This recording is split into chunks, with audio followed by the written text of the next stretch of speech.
Hello, welcome back to my channel. I am Inayat.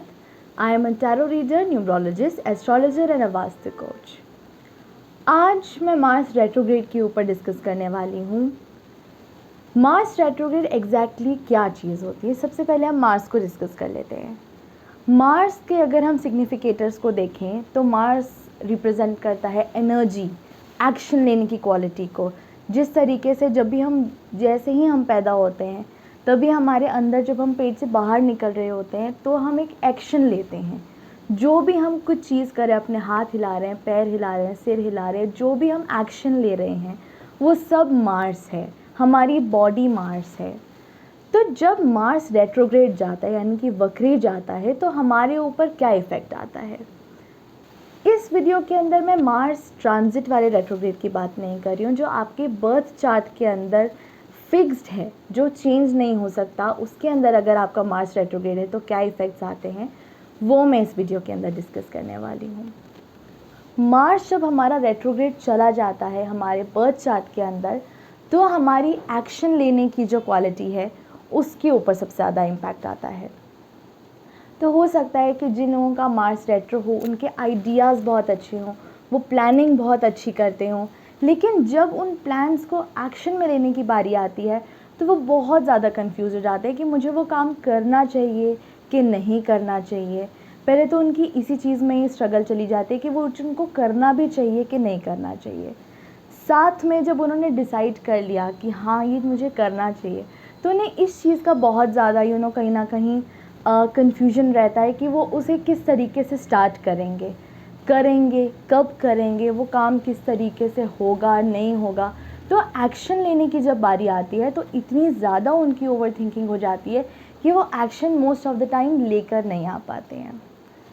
इन लोगों के अंदर सबसे ज़्यादा दिक्कत आती है विल पावर को लेके। तो कोई भी एक्शन लेने से पहले हमारी विल पावर बहुत ज़्यादा स्ट्रांग होनी चाहिए। हम जो भी डिसीजन लेते हैं उसके अंदर हम फर्म नहीं होंगे तो फिर हम किस तरीके से आगे बढ़ पाएंगे। तो इनके अंदर विल पावर की बहुत ज़्यादा कमी महसूस होती है इन लोगों को। साथ में जो एक फाइटिंग एबिलिटी होती है, ये फाइट नहीं करते हैं, ये सहन करते हैं। जैसे जिन लोगों का मार्स डायरेक्ट होता है वो अपने गुस्से को, अपनी एनर्जी को बाहर लेकर आते हैं, लेकिन जिन लोगों का मार्स रेट्रोग्रेड होता है उनकी जो एनर्जी होती है वो अंदर के अंदर ही रह जाती है। जिन लोगों का मार्स रेट्रोग्रेड होता है उन लोगों की नेचर अपने आप में बहुत ज़्यादा इंटेंस होती है एंड वो अपनी ऑथेंटिक नेचर को कभी भी ओपनली एक्सप्रेस नहीं कर पाते हैं। तो हो सकता है कि इन लोगों को सबसे ज़्यादा जो इशू रहता है वो अपनी आइडेंटिटी को ढूंढने में रहता है। हो सकता है कि कभी कभी सोचते हों कि जो मैंने किया है वो मैंने ही किया है कि नहीं, जो मैं सोच रहा हूँ वो मेरे थॉट्स हैं कि नहीं है, जो एक्शन उन्होंने लिए हैं कि वो किसी से इन्फ्लुएंस थे कि वो अपने थे।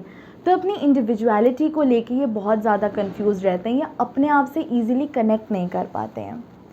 साथ में इन लोगों का जो गुस्सा भी होता है ना वो भी इनसाइड होता है, तो ये कभी भी गुस्सा ओपनली बाहर नहीं कर पाते हैं। इनका गुस्सा जितना भी होता है वो इनसाइड दबता रहता है, बढ़ता रहता है। तो हो सकता है कि इनका बहुत लंबे टाइम तक जो इनका गुस्सा होता है वो एक किसी छोटी सी बात पे बम की तरह फूटता हो, जिसकी वजह से बहुत सारे लोगों को ऐसा फील हो सकता है कि इतनी तो कोई बात ही नहीं हुई थी, इसको इतना गुस्सा क्यों आया।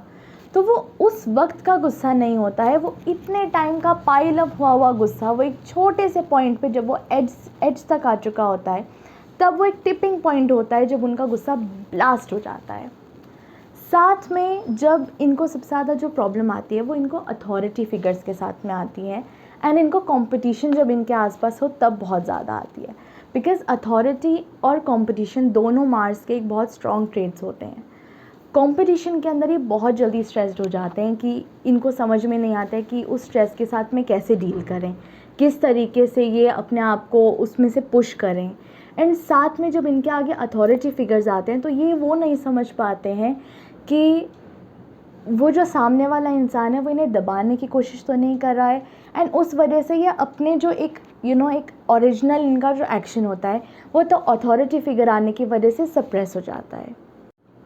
सिंस ये अथॉरिटी फिगर्स या किसी भी एक अच्छी पर्सनैलिटी वाले लोगों के सामने जल्दी जब ये दब जाते हैं तो इनका एक गुस्सा उस इंसान की बजाय अपने ऊपर बहुत ज़्यादा रहता है कि मैं क्यों दबा, मैं फ़ाइट क्यों नहीं कर पाया। एंड एक वो अंदर जो दबता है ना, तो उस चीज़ की वजह से इनके अंदर अपने को लेके गिल्ट बहुत ज़्यादा रहता है कि शायद से मैं गलत हूँ, और अपने आप को ये लोग बहुत ज़्यादा कोसते हैं। साथ में इनका जो एक कह सकते हैं कि ये ना अपने ऊपर बिलीव नहीं कर पाते हैं। इनको लगता है कि मैं गलत हूँ, और ये अपनी कमियों को इतना ज़्यादा नोटिस करते हैं, इतना ज़्यादा पिन पॉइंट करने लग जाते हैं कि ये भूल जाते हैं कि इनके अंदर भी कितने ज़्यादा टैलेंट्स हैं। एंड वो टैलेंट इनको इसलिए नहीं दिख पाते क्योंकि वो उन टैलेंट्स को एक्शन में ईजिली नहीं ला पाते हैं। अंदर से ये लोग बहुत ज़्यादा कॉन्फिडेंट होते हैं, सेल्फ एश्योर्ड होते हैं, बट इनको गिल्ट बहुत जल्दी आता है। तो इनको ये चीज़ सीखनी चाहिए कि अपने ऊपर इतना हार्श होने की ज़रूरत नहीं है, एंड ये लोग बहुत अच्छा कर सकते हैं। हो सकता है कि ये लोग अपने डिज़ायर्स को ईज़िली समझ नहीं पाते हों कि इनकी लाइफ के अंदर डिज़ायर एक्चुअली इनका क्या है। ये अपने पैशन को अंडरस्टैंड करने में थोड़ा सा टाइम लगाते हैं। एंड जब इनको अपना मोटिव पता लग जाता है कि हाँ, मेरा ये गोल है, मुझे इस तरफ काम करना है, तो हो सकता है ये उस काम को डायरेक्टली नहीं करें। जैसे बोलते हैं ना कि नाक हम डायरेक्ट पकड़ सकते हैं, बट ये लोग नाक घुमा के पकड़ते हैं। क्यों? क्योंकि इनको लगता है कि जो इनका तरीका है शायद से वो उसमें ईज़ी रहेगा उनके लिए। एंड जब ये फास्ट पेस्ड एनवायरनमेंट के अंदर होते हैं तो ये बहुत नर्वस हो जाते हैं, एंड इनको इसीलिए अकेले काम करना ज़्यादा बेहतर फील होता है, बिकॉज़ ये अपनी स्पीड से काम करना ज़्यादा प्रेफर करते हैं। बिकॉज़ एक तो इनकी स्पीड स्लो है, तो हो सकता है कि आसपास वाले लोग इनसे ईज़िली फ्रस्ट्रेट हो जाएँ, परेशान हो जाएँ कि इतना क्विकली एक्शन क्यों नहीं ले रहे। एंड ऐसा इसलिए होता है क्योंकि ये थोड़ा सा सोच समझ के फिर एक्शन लेते हैं। एंड इन लोगों के अंदर हो सकता है कि बाकी लोगों को मोटिवेशन और इंस्पिरेशन की कमी दिखती हो, बट उनके अंदर कमी होती नहीं है उस चीज़ की। वो मोटिवेटेड होते हैं, बस उनको एक दिक्कत आती है कि उनका जो पेस है वो थोड़ा स्लो है, तो उनका काम किया हुआ जल्दी से नज़र नहीं आता है। सिंस ये बहुत स्लो पेस में काम करते हैं, तो मार्स रेट्रोग्रेड जिन लोगों का होता है, तो इन लोगों की लाइफ के अंदर सक्सेस भी ब्रेक्स में आती है।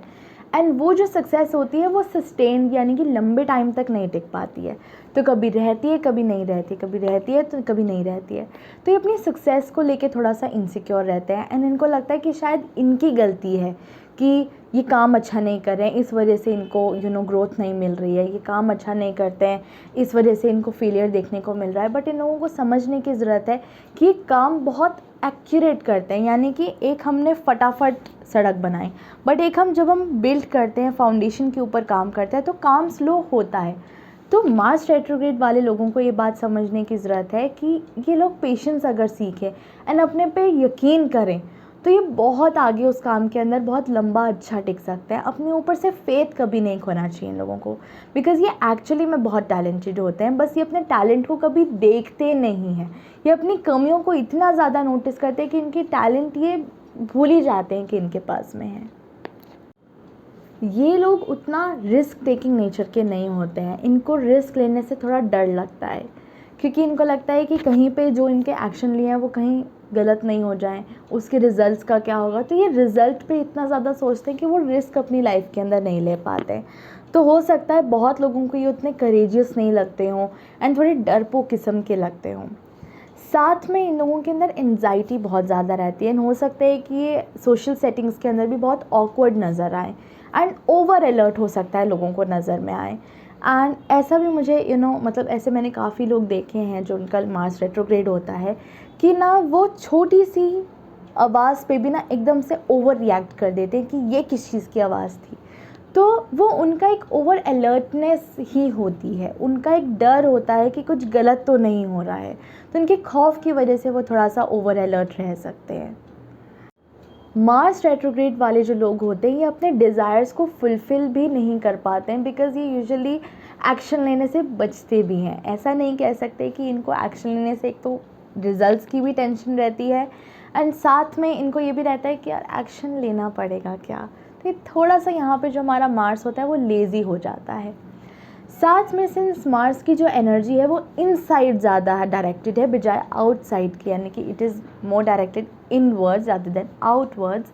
तो हो सकता है कि इन लोगों की जो हो नहीं सकता है, ज़्यादातर ऐसा देखा गया है कि ये लोग बहुत ज़्यादा जल्दी थक जाते हैं। तो जहाँ पे एक मार्स डायरेक्ट की एनर्जी 10 घंटे मेहनत करने के बाद थकेगा, वहाँ पे मार्स रेट्रोग्रेड वाले 2 से 3 घंटे के अंदर ही एग्जॉस्टेड फील करते हैं। मार्स एंगर को भी रिप्रेजेंट करता है, तो जिन लोगों का मार्स रेट्रोग्रेड होता है ये बहुत पैसिव एग्रेसिव वे के अंदर अपना गुस्सा शो करते हैं। तो हो सकता है कि अगर इनको किसी पे गुस्सा आ रहा हो तो ये चिल्ला के नहीं बोलेंगे कि हट जाओ यहाँ से, मुझे तुम्हारी शक्ल नहीं देखनी है, ऐसा नहीं बोलेंगे।